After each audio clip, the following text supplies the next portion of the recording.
Welding and Fabrication program at Western Dakota Tech is an outstanding choice for ATEA's Program of the Year. I've had the privilege of working with the faculty members for the past several years in a number of different capacities, and I'm always struck by their passion for what they do and their willingness to connect students with opportunities.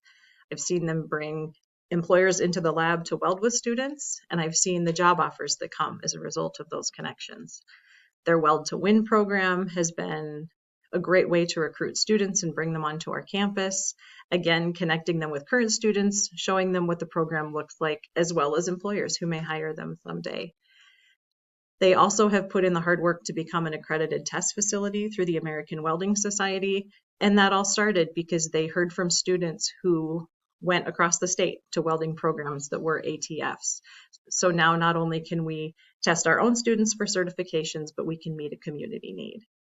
I think I've been most struck by the passion for Skills USA and the way that they have grown that over the past several years. Troy in particular, when we were assigned to the board several years ago, there were a few programs here, some of whom reluctantly competed, but through his passion for the program as a past competitor and now as a faculty member, has been really exciting to watch, to grow it to where it is today, where several programs compete. The instructors, the advisors, and the students are excited, and we even had a welding student compete at Worlds last year. So I am very excited to support their nomination. I think they are very deserving of this award.